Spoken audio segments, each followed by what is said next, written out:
Wisata Kampung Ketupat Jalan Sungai Baru, Kelurahan Sungai Baru, Banjarmasin Tengah mulai berbenah setelah berbulan-bulan kada beroperasi. Dibenahinya kembali wisata Kampung Ketupat setelah pengelola PT Juru Supervisi Indonesia melakukan pertemuan dengan Wali Kota Banjarmasin, membahas akan dibukanya kembali wisata yang berada di bantaran Sungai Martapura tersebut.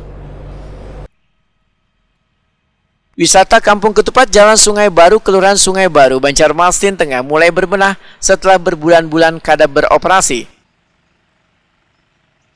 Dibenahinya kembali wisata Kampung Ketupat setelah pengelola PT Juru Supervisi Indonesia melakukan pertemuan dengan Wali Kota Banjarmasin membahas akan dibukanya kembali wisata yang berada di bantaran Sungai Martapura tersebut.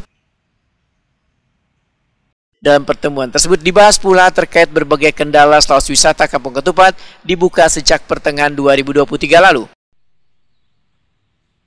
Wali Kota Banjarmasin Ibnu Sina Wetakuni Prima TV Baisukan Jumat 23 Agustus 2024 memadakan dalam pertemuan terungkap kendala yang mereka hadapi adalah operator pengelola wisata Kampung Ketupat dianggap gagal untuk kedua kalinya. Ini tentunya sangat disayangkan dikarenakan wisata yang terletak di sekitaran siring Sungai Baru tersebut sangat strategis lantaran pemandangannya mengarah ke Sungai Martapura. Ibnu Sina menyatakan PT Juru Supervisi Indonesia nantinya akan menggandeng pengelola lokal yang paham dengan kondisi Banjarmasin untuk pengelolaan wisata Kampung Ketupat Banjarmasin. Dari investor yang dulu yang bekerjasama dengan kita yaitu PT Juru, mereka menyampaikan kendala-kendala yang mereka hadapi, terutama untuk operatornya.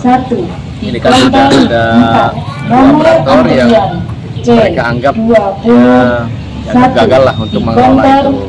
Tapi kerjasama kita kan 5 tahun ya, per 5 tahun. Nah, kemudian lagi mereka berupaya untuk mencari pengelola lain dan siap bekerjasama dan memastikan bahwa belajar dari kasus-kasus kemarin itu, baik pengelola pertama, pengelola kedua yang anggap aja lari lah pengelola kedua itu. Mungkin polanya yang mereka harus pahami bahwa sampai diputuskan oleh mereka pada satu kesimpulan bahwa mereka harus menggandeng pemain-pemain lokal yang paham tentang kondisi Banjarmasin karena mengelola pariwisata, tempat kuliner, tempat-tempat seperti itu ada tipikal dan khasnya kalau Banjarmasin lah. Kalau misalnya berbayar itu kan orang malas ya kalau berbayar. Nah, mereka mungkin sudah mengevaluasi sepertinya ke depan tidak usah berbayar lagi. Tetapi wahana-wahana yang ada ketika ingin menggunakan ya mungkin bisa dikenakan tarif seperti apa. Ibnu Sina berharap pengelola bisa belajar dari kegagalan agar Kampung Ketupat bisa kembali beroperasi karena kerjasamanya dengan pemerintah Kota Banjarmasin berjalan selama 5 tahun.